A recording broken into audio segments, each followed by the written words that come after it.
Prior to last week's Supreme Court ruling, there were 9 states with bans on affirmative action in college admissions. California was the first to ban it, following a ballot initiative in 1996.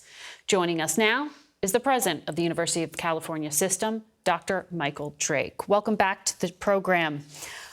We want to tap into your experience here. The school system has spent $500 million since 2004 to try to drive diversity. Is it possible to have a diverse student body without affirmative action? And how do you define diverse at this point? Well, thank you very much. We've had efforts since the 90s and before to try to do everything we could to, through outreach and other methods, contact those students who we wanted to see applying to our universities. We use a comprehensive admissions process to look at all the factors that led to this person's life and their interest in being educated with us, and we think that can be done very effectively. Affirmative action was one tool that we and others used in the past. We've read the court's decision, and we had the laws in California that changed in the 1990s, and we are very pleased at our ability to be able to attract students from a wide variety of backgrounds over these many years. Does this court ruling affect you at all?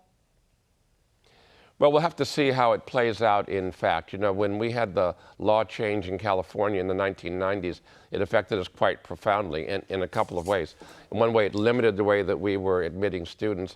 But another way, it told students that California and that the University of California were not interested in them. This was something that came from action from our regents before it passed in law. So students that we would love to have admitted, students who are fully qualified, felt unwelcome, and we found went to other schools, to private schools in California and others across the country.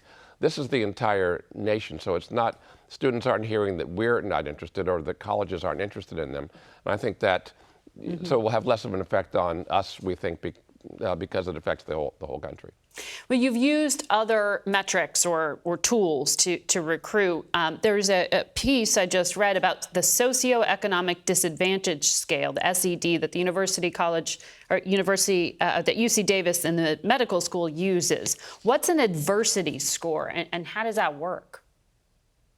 That's what they're doing, what Davis is doing. We applaud this, and our other universities, other campuses in our university do in a variety of ways, is look at the life circumstances of those who are applying to come to us and weigh those in a comprehensive fashion when they look at the quality of the application and make a decision. And actually, we do this for every student. We look at who you are, what you've done, what makes you a qualified applicant as we're recruiting and admitting you to our colleges and universities.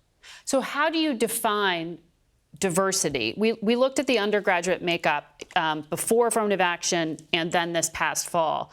And the percentages, which we can put up on screen for different groups there, have shifted. The state's demographics have also shifted. The one thing that stands out is the percentage of African-American students held fairly stable at this 4 or 4.5% level. Why was that unmoved, really? Yeah, I think that the issues of racism and lack of opportunity that we find in our society are persistent and ubiquitous, and we've been fighting against those. We've been working to create opportunity, fighting against those for all of these years. Affirmative action was one tool that we used in the past. That was removed. We still are fighting the legacy of the centuries of oppression and denial that this country has applied, and doing our best to try to create more opportunity for students who come from this unequal society. But how do you, because you're being asked essentially to quantify in some way a diverse student body, do you try to match the demographics of this state? I mean, how do you know if you're succeeding or if you're failing? Yeah, we don't do anything prospectively. What we do is try to create opportunity in a comprehensive way to really evaluate the quality of every application.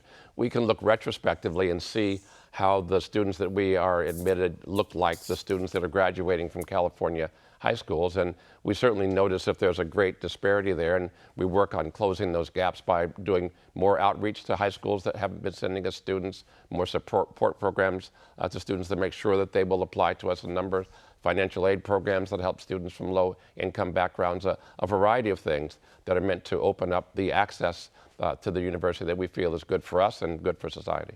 I'm interested in which part of that you think works the best. And also, the last time you were with us back in 2020, the school system was ending standardized testing in admissions. You've now had that in place for a while. Does that work? Should other schools look at it?